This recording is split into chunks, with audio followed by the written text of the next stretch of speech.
Եկեք տեսնենք սիրելի կարիճներ ձեզ ինչ փոփոխություններ է բերելու ապրիլ ամիսը 2026 թվականին էներգիան ընդհանուր,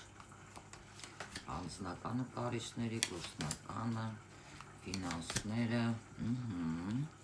առողջականը, իտոգում ինչ կստանաք և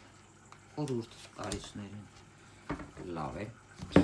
Ընդհանուր ակտիվ կլինի, բայց մի փոքր կապրիզներով,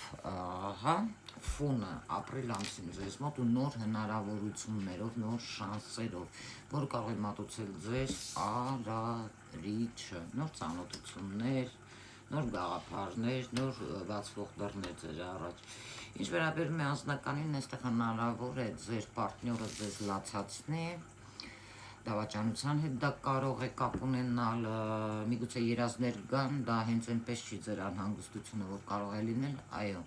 ձեր ինտուիցիան ձեզ չի խաբի, ուշադրություն դարձրեք ձեր երազներին և նշաններին։ Իսկ որոշ մարդկանց մոտ նոր ծանոթություն, որտեղ ձեր պարտնյորը շատ թաքցնելու բան ունի ձեզանից։ Մի հատ ճշտեք, ով է ձեր պարտնյորը, միգուցե օգտագործում է այնպիսի բաներ, ինչ որ ազդեցության տակ կարող է լինել կամ կինք կարող է ունենալ, որի մասին դուք չիմանաք։ Հաջորդը սիրելի կարիճներ, գործնականում դուք կլինեք ձեր տեղում և այստեղ այո նոր հնարավորություններ, որոնք ես խորհուրդ կտայի բաց չթողնել ձեր ձեռքից։ Ինչ վերաբերվում է ֆինանսներում, այստեղ մեծ խոչընդոտներ կարող եք ունենալ, որոնք որ կարող են ձեր ճանապարհին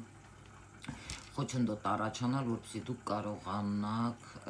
այդ մարդկանց հաղթահարել, բայց ամենայն դեպս այստեղ դուք կլինեք զուսպ և կտրական, ինչ-որ պարզումներ կմտցնեք մարդկանց հետ ձեր հարաբերություններում և տեսնենք կլինի գումար։ Այո, և ակտիվ նաև ինչ-որ անց կարող են նպաստել ձեզ այդ հարցում, շնորհավորում եմ։ Ինչ վերաբերվում է առողջականի հետ կապված, առողջականը սառեցնելու հետ է կապված, մրսածության և այլն, այստեղ ուշադրություն դարձրեք ձեր ոտքերին և հանկարծ չմրսացնեք ձեզ։ Ինչ վերաբերվում է իտոգում ինչ կստանաք նոր հարաբերություններ, որը կարող է վերածվել սիրո կրքոտ սեքսուալ, բայց դեռ վաղ է ասել, որ դա կարող է վերածվել ամուսնության և այլն, կամ նոր համաձայնագրեր ստորագրելու հետ կապված, ֆինանսների հետ կապված, որը ձեզ կբերի, որի հետ համաձայնության կգաք, պայմանագիր կկնքեք և առաջ կգնաք։ Ինչ վերաբերվում է որպես խորհուրդ է տալիս բալանսի բերել երկրայինը և հոգևորը ձեզ մոտ, նոր այդ ժամանակ կգա ձեզ մոտ ֆինանսները, պետք է միշտ բալանսի մեջ լինել։ Շնորհավորում եմ